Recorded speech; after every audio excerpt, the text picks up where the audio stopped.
Part 11, Chapter 39, A Wilderness Confession. Before I conclude this book, I must confess to you, my reader and listener, a weakness and a truth. I have an innate flesh nature to be inwardly angry towards so many aspects of the Catholic Church.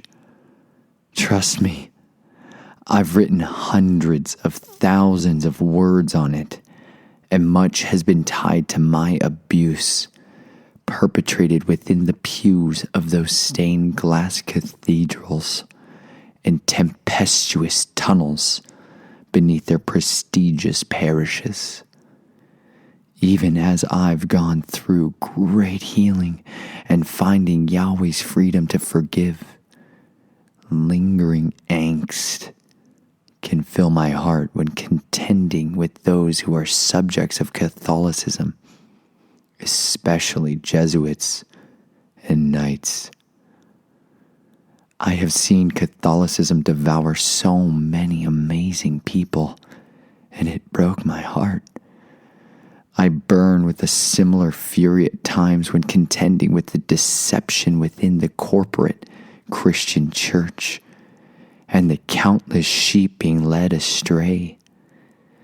The reason I must apologize to you is because of a stranger named Matthew, a man I've never met. He sent me an email after watching one of the YouTube interviews I had done with David and Donna Carrico and John Pounders, some of the phenomenal folks over at Now You See TV and FOJC Radio. In Matthew's message, he shared his journey of coming out of the Catholic Church and finding the fullness of freedom in Messiah and walking in his way. His story is not mine to share, but it gave me a perspective I so desperately needed. Since I began to speak out publicly in 2017, I have read hundreds of people's testimonies.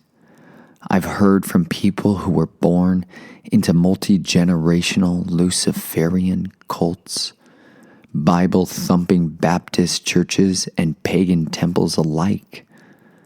No matter its exterior mask, deception is a highly contagious spiritual infection of the most dangerous kind. Deception slides a threadbare veil of truth over our eyes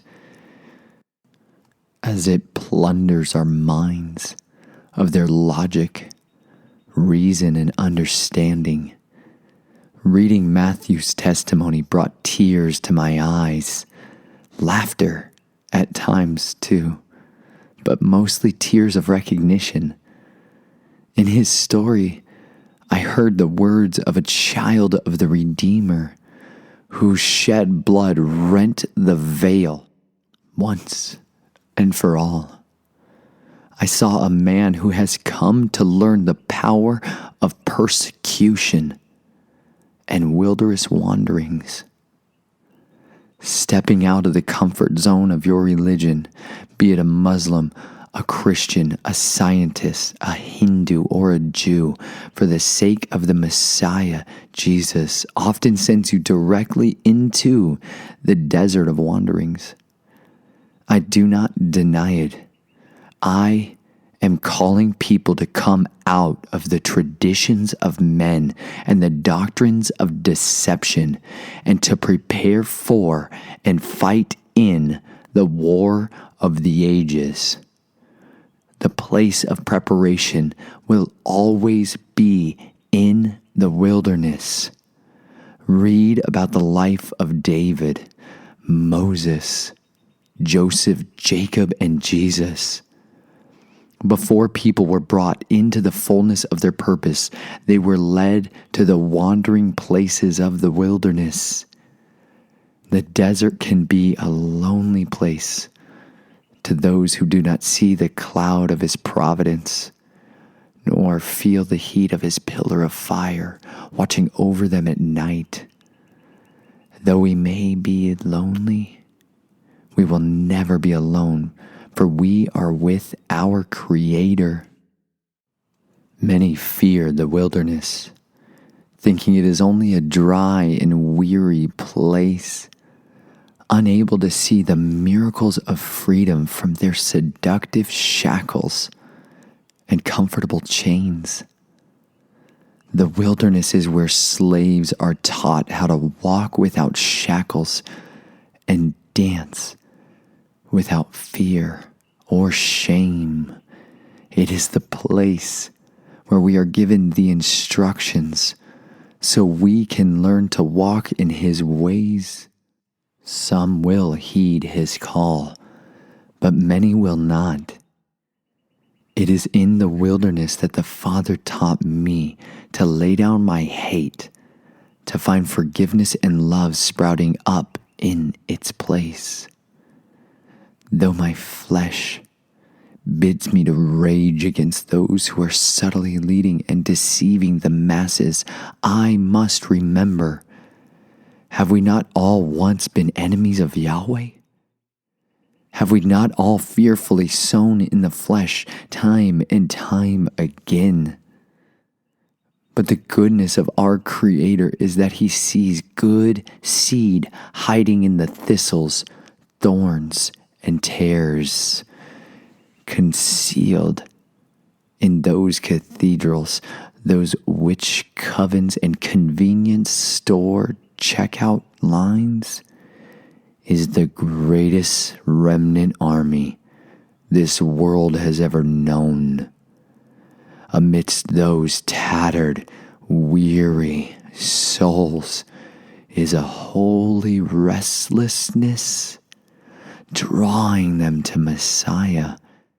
It calls to them in their sleep as they dream of a life where the misery fades and joy is possible. It is in the wilderness He made the children of bondage into men and women who are prepared to go into the promised land filled with physical and spiritual giants of a monstrous size, impossible power, and overwhelming strength. He sent them into the lands where the blood of the innocent had flown for far too long. It is because hidden among those tares were righteous wheat waiting for rescue.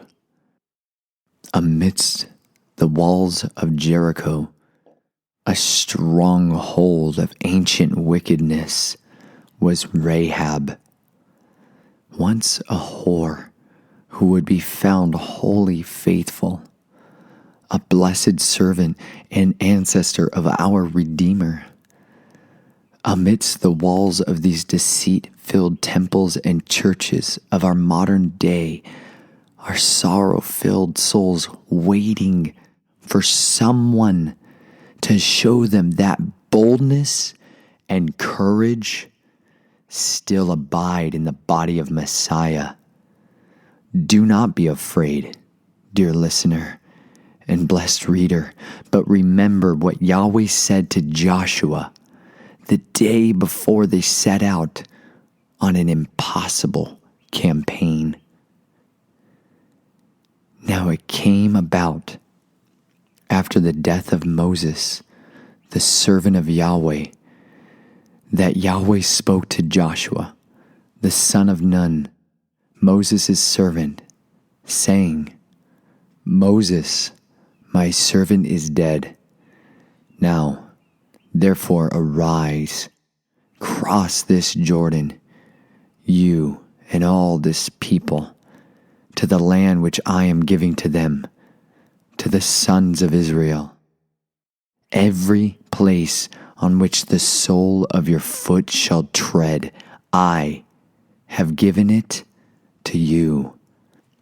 Just as I spoke to Moses from the wilderness and this Lebanon, even as far as the great river, the river Euphrates, all the land of the Hittites, and as far as the great sea towards the setting of the sun will be your territory.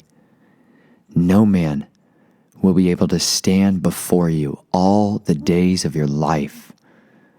Just as I have been with Moses, I will be with you. I will not fail you or forsake you. Be strong and courageous, for you shall give this people possession of the land, which I swore to their fathers to give them. Only be strong and very courageous. Be careful to do all according to the instructions of the Father, which Moses my servant commanded you. Do not turn from it to the right or to the left, so that you may have success wherever you go. This book of the loving instructions of the Father shall not depart from your mouth, but you shall meditate on it day and night, so that you may be very careful to do according to all that is written within it. For then you will make your way prosperous, and then you will have success. Have I not commanded you? Be strong and courageous. Do not tremble or be dismayed, for Yahweh your God is with you wherever you go. Yahweh told Joshua 3 times to be strong and courageous, because he was a person just like you and me. He was a man who had the same flesh, bones, and skin which screamed at him to be quiet. Just shut up, or they'll think you're nuts. We've all shared those same fears of rejections, fears of what men will think of us. You are not alone, but that is what the wilderness is for. It is to burn away our former selves, to let us leave the man of flesh impaled on a stake where our Savior took our guilt, shame, and fears away. Walk boldly on the narrow way, for you will never walk alone. Your days of wandering in the wilderness will not last forever. Like every tree planted near streams of water, they will bear fruit in their season. Let the vine dresser prune back your flesh so that you can bear a greater harvest as he leads you over the Jordan and into the promised land. The wilderness is where he gives us his instructions, so that when we are called into the abundance of purpose, we do not wander from his ways. The wilderness wanderings may be shorter, like the 40 days of Jesus, or they may be like the 40 years of Moses and David, or even like the lost sheep of the house of Israel, who have been in the wilderness for thousands of years. No matter what, the miracles you will see, the answers to prayer, and the blooming of your faith will make it all worth it. Without those days in the wilderness, Chelsea and I never could have found a miracle waiting for the right time.